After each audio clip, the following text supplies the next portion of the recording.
Get ready for the Indian Macbeth, Mumbai noir, and the best of contemporary Bollywood cinema. If I got to see a Badai Ho every year, I will happily die. Welcome back to another edition of listener-supported KPBS Cinema Junkie. I'm Beth Accomando, and today we continue our celebration of Bollywood. For part 2 of my month-long tribute Hooray for Bollywood, I'm again joined by Moviewallas podcasters Yazdi Pithavala, Rashmi Gandhi, and Joseph Djan. In part 1, we define the intoxicatingly over-the-top style of classic Bollywood cinema and the unabashed way it embraced its particular form of melodrama. Plus, we heard the irresistible music that fuels these films. And I'm still smelling the incense Rashmi had burning when I arrived at the Moviewallas home studio, and still savoring the flavors of the deli chaat and samosas, the intermission snacks she had out that are almost as key to Bollywood cinema as the musical numbers.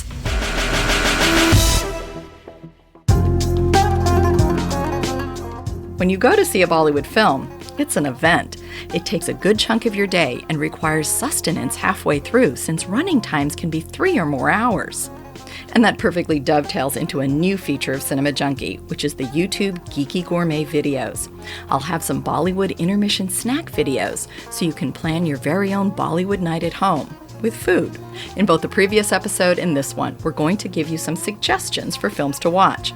But you don't have to have a pen or pencil poised to jot down the titles, because we're going to put these lists on the KPBS website at kpbs.org/cinemajunkie. Because you're going to want to keep this list around as reference as you work your way through the catalog of Bollywood cinema. Or if you're already well-versed in Indian film, maybe this can be a reminder to revisit some of these films with fresh eyes. Earlier, we discussed the golden era of Bollywood cinema, and now we're going to define what the term Bollywood means today and recommend some recent titles to seek out. But before we do that, I need to take one quick break. And to take us into the break with a Share Your Addiction is Ryan Bradford, who may have the perfect chili obsession to beat the summer heat. Hey everybody, my name is Ryan Bradford from Awkward San Diego. My movie addiction is any film set in the snow, and this might be because I grew up in snowy Utah, but few things warm my heart like watching a cold, desolate movie where the characters are at the mercy of the elements. I'm actually kind of surprised that there aren't more films set in snowy locations. I just assume they're kind of difficult to film, but the ones that exist are stone cold classics. Fargo, A Simple Plan, Hateful Eight, Misery, and one of my all-time favorites, John Carpenter's The Thing. In all these movies, the weather plays as much of a character as the actors, and it really ups the claustrophobia, paranoia, and isolation. So, let it snow, let it snow, let it snow. Thanks, Ryan. Snack on a little Bollywood popcorn, and then I'll be back with part 2 of Hooray for Bollywood.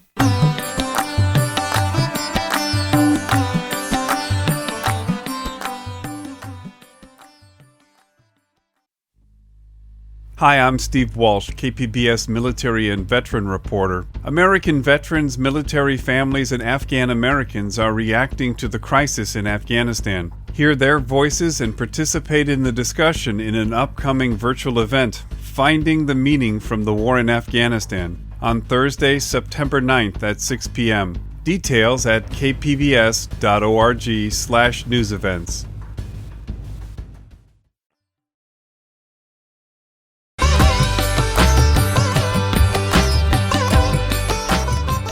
Welcome back to Cinema Junkie's celebration of Bollywood.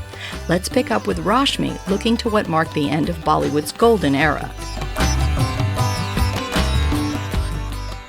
Yeah, for me, Beth, as I mentioned in the last podcast, I think the slump really happens mid to late 80s. For me, it feels like it's the advent of VHS and a lot of Indian films being put out on VHS versus release in cinemas. Cinemas are dying, and so there's no place to actually watch these big epic movies that we were used to seeing. And in addition, I think the quality and the availability of Indian TV, both in the UK and in India, starts to get much better. So now instead of getting the 3-hour movie, we get the 20-part series. And the dramas are really good, and they start to have storylines that families care about again. Yeah, I would agree. I think video piracy combined with availability of good television kind of brought that golden age to an end. And also, I think that there was this whole generation of exalted filmmakers who just kind of wore out, and there was nobody left, to ably take their place, at least in that early 80s time frame. And when we were talking about Bollywood cinema, one thing that is interesting is that, Rashmi, you were in London, and Yazdi, you were in Bombay, and yet some of what you're talking about in terms of the experience of these films and watching them are very similar, and they're very much tied to food and to family, it seems. Yeah, I think the films to this day continue to be almost surgically constructed so that anybody who has any kind of emotional connection to India, that it'll elicit that reaction from you. Even now, with movies that are being made, there are some which are very explicitly catered towards the non-resident Indian population, whereas there are some others which are catered towards the more rural dynamic in India. So I think these are very precision made, and they are made in a very calculated way to kind of get that reaction from people regardless of geography. Yeah, Yazdi and I are always surprised by how similar our experiences of movie watching Bollywood were, even though we were growing up on completely different continents. And I think exactly what you said, Bollywood is a family time. Most Bollywood movies are rated such that grandma can watch it with toddler. And so I think that's how we connected as a family growing up. And so now, do you see Indian cinema as or recently, do you see Indian cinema as kind of going through a resurgence or a new wave? I do, and I think, this new generation of auteurs, if you will, have come to the fore in the last 10 or 15 years, and in my mind at least, created this second golden age of cinema where they've kind of challenged the shackles of the typical formula of, your 60s, 70s Bollywood movie. And they have been kind of breaking the norms in terms of the kinds of stories they tell, the kinds of actors who are in it, in taking on very difficult subject matter, etc. And I just love that, sometimes I'm besides myself thinking that not 15 years ago, it was taboo to watch two people kiss in Indian cinema. It was a huge taboo. And that's why trees were created. Yeah, and there was so much suggestive symbolism in those movies, and that symbolism itself was far more vulgar than two people kissing. And there would be like these trains going into tunnels, and these flowers shaking at each other, and there'd be all this kind of, and then people hiding behind the trees is when I said the trees. Yeah. And then, they would do these very, very suggestive dance numbers where, the Sridevi's wearing the thinnest sari and it's raining. She's completely drenched. And that was okay, but no kissing. But they've created a new kind of age for Indian cinema where they're pushing the boundaries, and I can't have enough of it. And I think also women directors, Gurinder Chadha, Meera Nair, doing out of India stories as well, like the Bandit Like Beckhams and the Bride and Prejudice. Lonely Mr. Coley from Los Angeles came to Punjab on one bent knee. Monsoon Wedding, Kama Sutra, all of these movies that cross the boundary of the Indian subcontinent, I think have also helped to propel Bollywood, as we thought of it, forward. Joy and strife. Poor Mr. Coley, he has no life without wife. Since Joe was a little quiet on the first podcast because he wasn't really as involved in the classic era of Bollywood cinema, let's start with you, Joe, and tell me about a film that from recent Indian cinema that really has stood out for you that you feel people need to see. Sure, yeah. I mean, I think like many people, I found the Bollywood concept, the idea of going to see a film that was Bollywood, just almost a bit tiresome. Like the idea was going to be very long, very time-consuming. It would be what you did that day, and so I was kind of resistant for a while to seeing them in cinema. We'd watch them at home, which was great. You had the pause button, but we went to see a movie a few years ago called Jodha Akbar.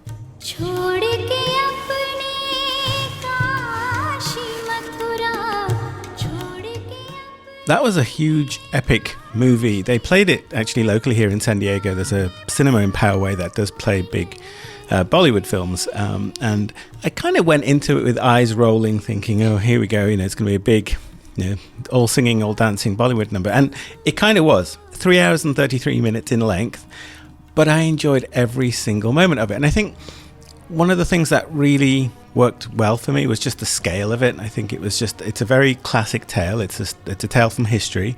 It's set in Rajasthan, which is, a very historical kind of land of kings, part of India. And, that movie was it had everything. It had the songs. It had a great soundtrack by A.R. Rahman, who does so many of the modern Indian theme tunes.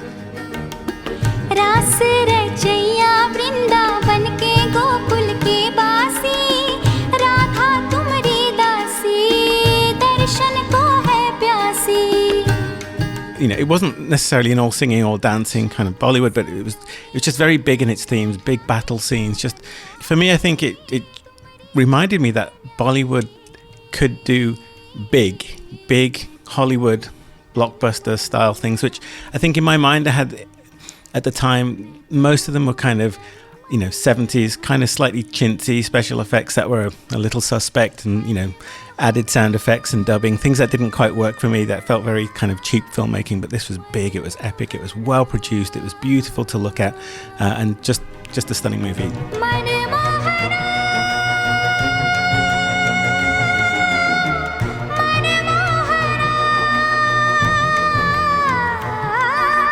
Yeah, I think this movie is a great example of this new batch of filmmakers, and this is made by Ashutosh Govarikar, who also did Lagan, which I think a lot of Western audiences may know. It was nominated for Best Foreign Film about a decade or so ago. And him, along with Sanjay Leela Bansali, they're great aestheticians. They just aesthetically created these eye candy for you. It just, when you're watching it, you don't know where to look because there's so much beauty on the screen.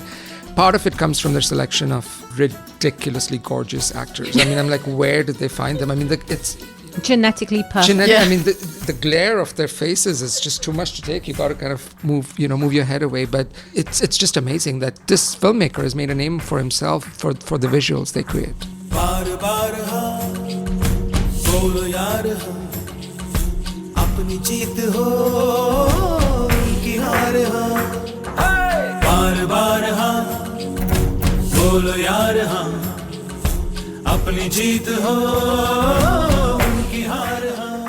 Well, I think that for me, one of the things that does define Bollywood cinema is that visual appeal. The sense of just explosions of color and just people and clothes and settings that are just spectacularly beautiful to watch. That sense of escapism, I think, is really there. You do, for that 3 hours, are entering a completely other world. And Rashmi, you want to start with one of the films that you would like people to seek out? Absolutely, and it's the complete opposite of what Yazdi and Joe just described, and it is the film called The Lunchbox. And it was written and directed by Ritesh Batra, and it's a beautiful love story that never is, and it's about and Yazdi, I love your stories about when you grow up and you had a lunchbox that was delivered. So in Mumbai, and this has been studied by MIT, this is a slight down the rabbit hole, but there is a system where basically a lunchbox gets gathered and then it reaches your destination. Yazdi, you tell the story way more eloquently than I do.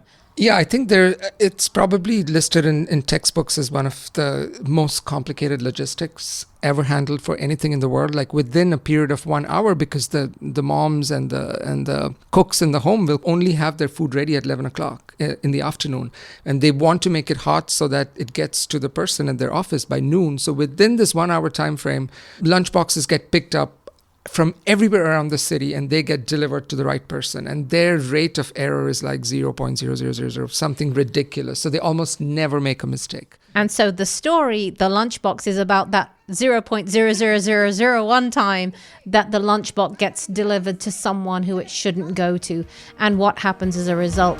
Husband कल रात बहुत देर से आए वो कुछ नहीं बोले. Dear Ila, things are never as bad as they seem. I love this movie just because, and it's got no songs, no Bollywood numbers, so it's not traditional in that sense. It's truly modern day, but it's just a beautiful unfolding of family, of expectations, of who you are as a person, what's expected of you. It's just a beautiful love story. It breaks my heart every time I watch it. And it's just stunningly told. And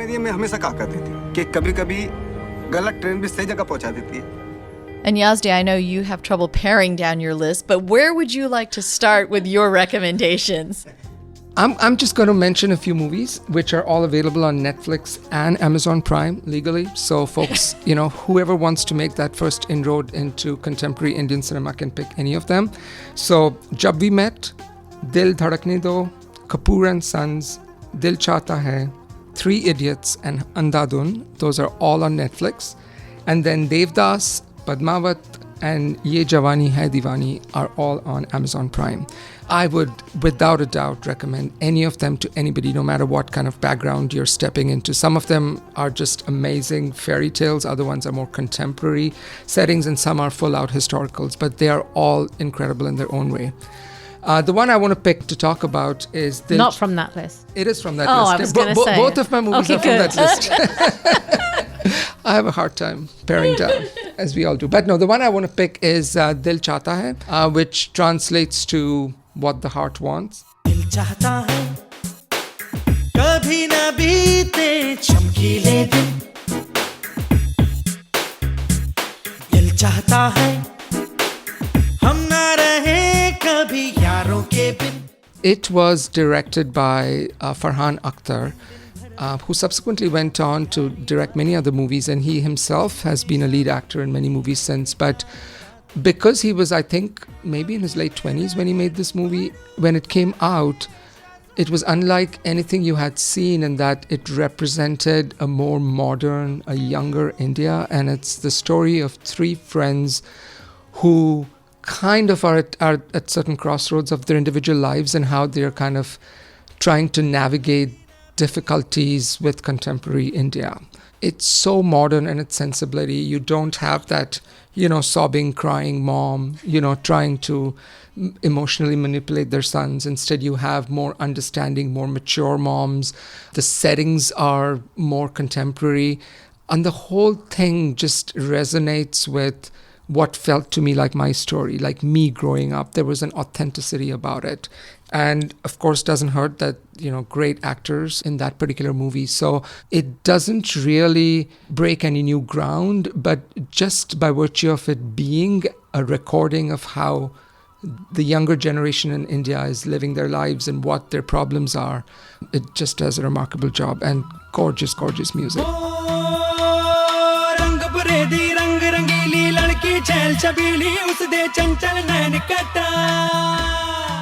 Yeah, I feel like this era of Bollywood movies, and again, we keep calling it Bollywood, but of Indian cinema, was a turning point even outside the Indian subcontinent, because my parents were born and raised in East Africa and migrated to England. And they held on to a version of what they thought India was 20 years ago and felt like they wanted to engulf us in that in some way. And I feel like this era of cinema is really helping break that mold, because unbeknownst to us, India had moved on, but our parents hadn't, because they had left a certain era behind. And Rashmi, do you have another film that you would like to recommend? I do. So my next one is a movie called Gully Boy. And it's about 2019. It's directed by Zoya Akhtar, who is also another infamous director in Indian cinema. And I love it because Gully actually means alley. And this is a story about escaping from what you're born into. A young boy who's born into a poor family in the alleyways of India and uses rap as a way to escape his life and better himself.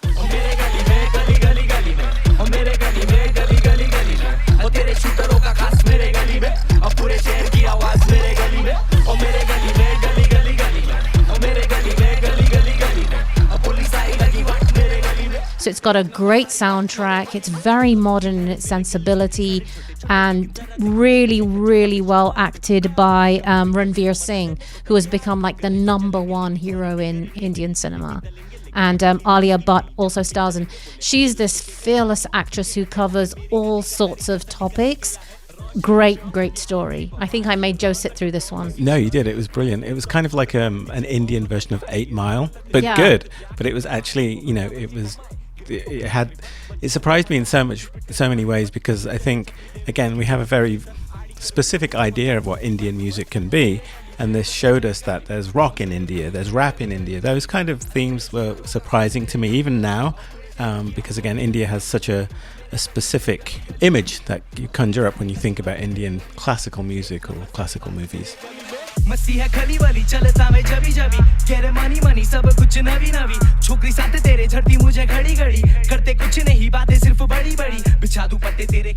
I need to take one more break, and then the Moviewallas crew and I will continue our list of contemporary Bollywood favorites. But first, I need to share my own cold turkey, because I have a rant I've been dying to get off my chest. Hi, I'm Beth Accomando, and here's something I want movies to stop cold turkey, and that's the perfectly dug grave. You know what I'm talking about, those graves that look so perfectly made, like a bulldozer came and dug them out. Well, anyone who's ever tried to dig a grave knows that it's really hard work. But in a movie, someone will go out to bury someone and dig a grave, sometimes not even with a shovel. And the grave we see just a few moments later is a perfect rectangle with right angles that would make your geometry teacher swoon, and with sides that are so pristine they look like they've been plastered over.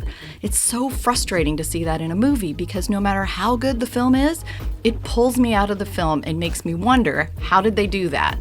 So please, filmmakers, stop giving us these perfectly dug graves and show how difficult it really is to dig a grave. Then I can let this matter rest in peace. Okay, I feel better. Enjoy this micro Bollywood intermission, and I'll be right back.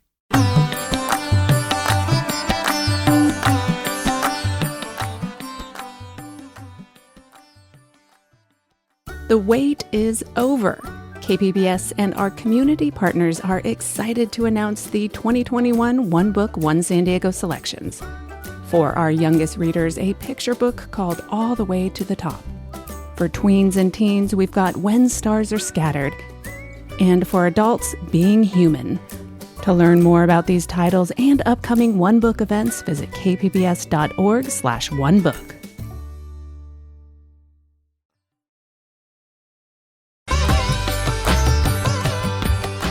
Welcome back. We're going to continue with our best of contemporary Bollywood cinema list with another pick from Joe.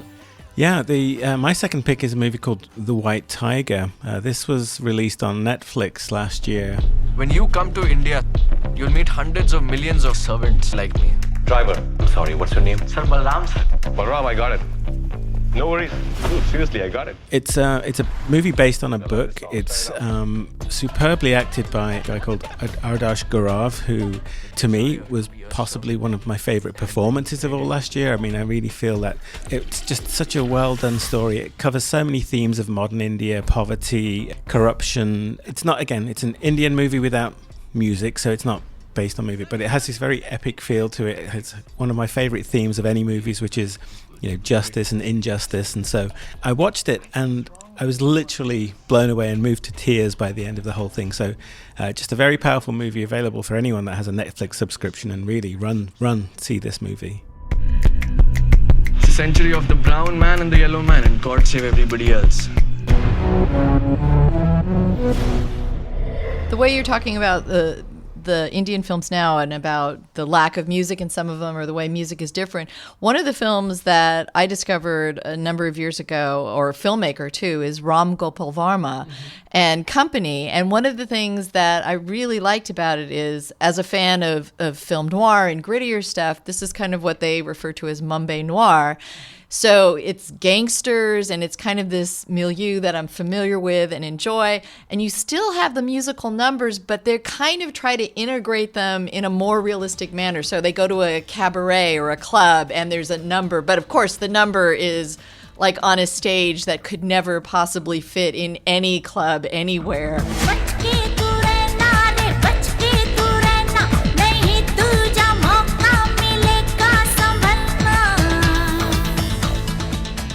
that felt like a transitional film that, they're still acknowledging kind of the place that Indian cinema came from and how appealing those elements are, but they're adding this kind of grittier, more realistic layer to it. And I seem to remember, I haven't seen the film in a while, but I remember there was a scene where some of the characters were like off on the periphery of a crowd, and it almost felt kind of like, hey, this is the new Indian cinema looking in on, the old Indian cinema, and it's a transition taking place on screen, within the dynamic of the story as well as externally. But his films I really love, and I do love this whole notion of that Mumbai noir. And that's a pretty, I don't know if you would call it a genre, but a category of film that seems to be really growing in popularity now. Absolutely. There's a whole genre of the crime underworld, and predominantly set in Bombay. So many movies, especially in the last 10 years. Vishal Bhardwaj, who's one of my favorite filmmakers, he's made 3 movies which are all Shakespeare adaptations. One is of Hamlet, one is of Othello, and the other one is Macbeth. And there's been millions of interpretations of Shakespeare, but this is so contemporary, set in India. If somebody didn't tell you this was based on Othello, you wouldn't even realize it. They are gritty, they are very, very rural, but with a nasty underbelly of violence and crime and so forth. Just flat out brilliant movies. Yeah, I came to that table very late under Yazdi's recommendation, and we just watched Makbul maybe about 6 months ago in quarantine. And I was blown away. So Makbul is the name of the Macbeth parallel. So good. The production is amazing. And the acting is just, it blows you away. And again, few songs, but very well placed when they do come. So they don't feel strange. And do you have another official recommendation, Yazdi? I do. I'm kind of struggling. I'm trying to, if you haven't noticed, I'm trying to squeeze in as many additional movies while each of you are picking your own. I know. So I'm going to cheat and I'm going to mention just one movie, but I'm going to mention that there's this actor called Ayushmann Khurrana. He has worked with different directors in the last 5 or 6 years and created this subgenre of movies which are all about a nuclear family in contemporary India, which are still very bound by tradition. So a smallish town where everybody is very bound by family and tradition, but it's still happening in contemporary India. And these movies are all just an absolute delight. They're very realistic, and the uncles and aunts and sisters and brother-in-laws I know where you're going. that you meet. I'm so happy. No, I'm not going there. Oh. I know where you think I'm going, but so a whole series of movies that he's been in. But the one I'm going to bring up is actually a movie which I think is a very, very good entry in the Bombay noir scene, which is Andhadhun, which literally means blind tune. And it's this noirish, tight movie. It's, I think, only 90 minutes long. And it's about a man who is blind who perhaps has witnessed a murder. It's just full of double crosses and triple crosses, and it's meant to just make you giddy, and it's almost too smart for you. It's always trying to be ahead of you. I've recommended this to so many people, and they've all loved it. It's playing on Netflix. I would definitely recommend it. And what do you each see as kind of the future for Indian cinema? Is there something that you're particularly excited about or concerned about, or, does the industry still seem strong? I'm just very, very happy about filmmakers who are challenging the status quo. There's a movie which came out just a few weeks ago on Netflix called Sanjay or Pinky Farrar.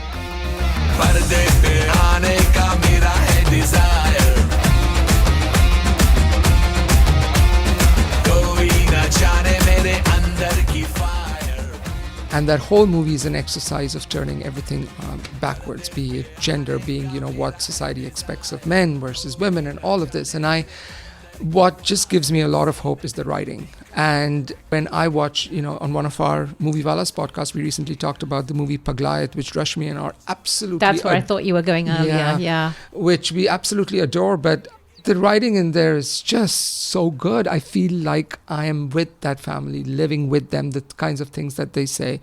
But Dai Ho is the other movie that also has Ayushmann Khurrana, which, and notice, Beth, how I'm dropping names, but that's another movie.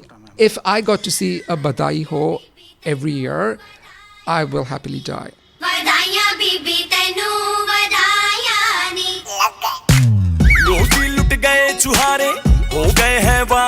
Mummy pregnant है मेरी. Mummy मतलब तेरी mummy? नहीं तो क्या तेरी mummy? She's what? I mean, that movie just made me so happy. And, you know, when you get irrationally, deliriously happy by seeing a movie represent where you came from and represent it well and kind of make you feel that this is as good as it can be, that's something amazing. So I have great hope for this new batch of writer filmmakers who are making their own movies with not very big name actors and still being commercially successful. Yeah, I've always believed, Beth, that movie has the ability to change people's way of thinking. And so I'm just thrilled that modern Indian cinema is challenging the way that the Indian public thinks. And if nothing else, creates a platform for dialogue to move the country forward with respect to caste, religion, gender. So it really excites me when I see great actresses being given the opportunity to play the central role. And again, I'll mention Alia Bhatt. 138579. Switchboard number. 56829. Code. Country 92, city 51. She's kind of one of my favorites who's doing this fearless work. It just excites me also to see myself represented in some ways as well. And for those ideas to challenge my family's way of thinking. So more of that. And I think also with the advent of streaming, our ability to get hold of not just Bollywood, but Indian cinema from the region, from the subcontinent. And I think of films like Elizabeth Ekadashi.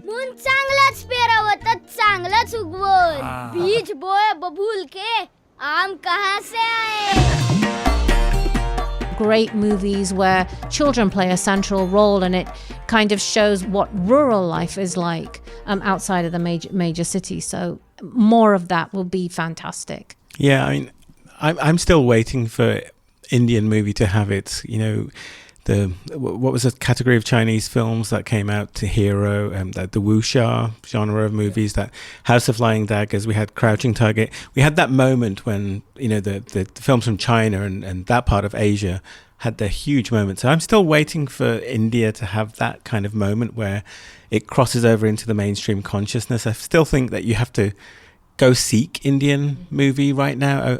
You have to find Indian cinema. So my hope is that, you know, in the not too distant future, we'll have a moment like that where something, you know, maybe like Slumdog, but not necessarily, you know, made by a Western filmmaker, but something made by an Indian filmmaker that truly transcends, you know, becomes hugely popular here. Like a Roma or a Parasite. Yeah. Well, for my final choice, I just want to mention a film that I think kind of bridges both episodes we've done here. This is a ridiculously fun film called Bahubali Part 2. And it does not matter if you saw Part 1. And technically, I know this is not Bollywood, so anyone out there who wants to yell at me, it's the Tollywood version of Bollywood films.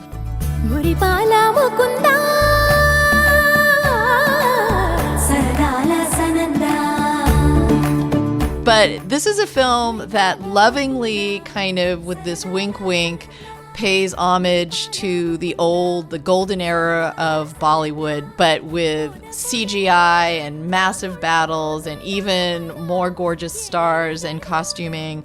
And, you know, fans blowing the actor's hair perfectly. And, you know, it's ridiculous. But we showed this film at the Digital Gym Cinema, and people were just so overjoyed at seeing it. So if you want to dip your toe in and have never gone this way before, this is a contemporary one. So kind of the cheesiness is a little more knowing and self-aware, and it is so much fun. So that is my recommendation. It's from 2017, and if you want, you can go back and watch Part 1, but honestly, you can watch these films in any order and it doesn't matter. And I want to thank Moviewallas for joining me to talk about Bollywood cinema in this month of Indian independence. And special thanks to Joe, who's been my tech person on this coming out of quarantine. It's nice to have somebody here with 4 microphones. So thank you. And why don't you go ahead and tell people where they can find Moviewallas? Thank you. Yeah. We're a podcast. We've been going for 10 years. You can find us at www.moviewallas.com.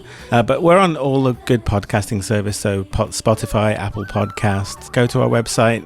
There's links to subscribe there. And we're on Instagram, Facebook, Twitter, all of the above. So find us. We're not that difficult to find, and love to hear you, see you join our community.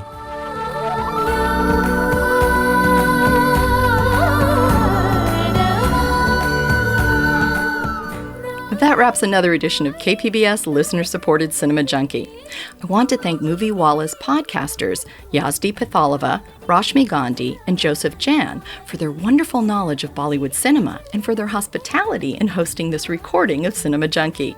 Remember to check out part 1 of Hooray For Bollywood, as well as the new Geeky Gourmet video, where I'll introduce you to more Bollywood intermission snacks. You can find the video and the podcast at kpbs.org/cinemajunkie. I'd like to acknowledge the team that makes Cinema Junkie happen.